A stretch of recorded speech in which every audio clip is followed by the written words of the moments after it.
চৈত্র মাসের দুপুরবেলার রোদ জ্বলছে যেন বিশ্বামিত্র মুনির চোখের ক্রোধ।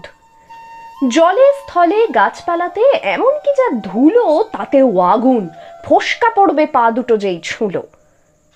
আগুন হাওয়ার ঝাপটা থেকে শুনতে পাবে যাহা, আর কিছু নয় কাঁপালিকের অট্টহাসির হাহা। ঘুমিয়ে পাথর জনমনীষী, ঘামে ভিজে গা, ঘর ঘুমিয়ে গ্রাম ঘুমিয়ে পাখিরও নেই রা। আমের বাগান ঘুমিয়ে এবং তাল বাগানও চুপ, পদ্মদিঘের শুকনো জলেও নিদ্রা কাতর রূপ। রৌদ্রে পোড়া ভুবন জোড়া এমনি দ্বীপ্রহরে, দস্যি দামাল হোক যে যতই, ঘুমিয়ে আছে ঘরে। ভূতনাথও ঘুমিয়েছিল, বদ্রীনাথের খোকা। ঘুমের ঘরেই শুনতে পেল জানলাতে কার টোকা।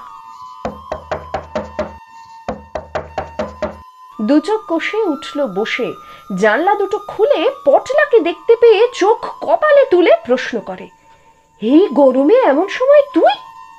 পটলা বলে, আমি কি রোজ তোদের মতো শুই? আকাশ পড়ুক, বাগান জ্বলুক, হোক না বাতাস ছাই, আমার যে কাজ সেসব আমার করে যাওয়াই চাই।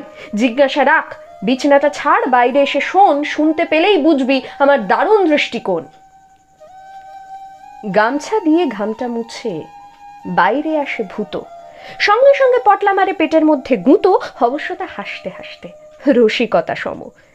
বুঝলি ভূত, কবিগুরুর ১৬৪তম জন্মদিনে ফ্যান্টাস্টিক একটা কিছু করে চতুর্দিককে চমকে দেব। সবাই সমস্বরে বলবে, পটলা গদা হেবুর মতো ছেলে সব দেশেতেই কালে ভদ্রে মেলে। মোট কথাটা তুলতে হবে দারুণ হইচই। আইডিয়াটা জবর, কিন্তু টাকা পয়সা কই? ভূতর প্রশ্নে পটলা হাসে, সরল এবং তীক্ষ্ণ। এই ধরনের শুভ কাজে টাকা কি হয় বিঘ্ন? টাকার কথা পরে হবে, কাজের কথায় আসি।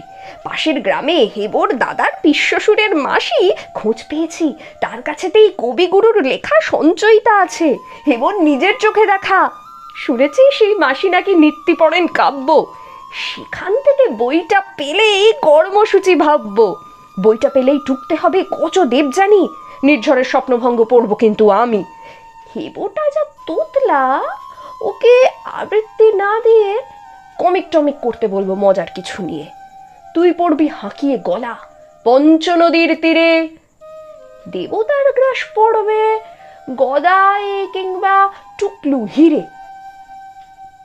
প্ল্যানের পরে প্ল্যান চলেছে রবীন্দ্র উৎসবের। সত্যি সত্যি পটলাটার মাথায় উদ্ভবের। এ গাঁ ও গাঁ 10 গাঁয়েতে পড়বে হুলুস্থুলু। এই আনন্দে সবার যখন দুচোখ ঢুলু ঢুলু, ঠিক তখনই হেবো এসে হানল বজ্রাঘাত। মাসি গেছেন দাসী সহ কাশী বিশ্বনাথ।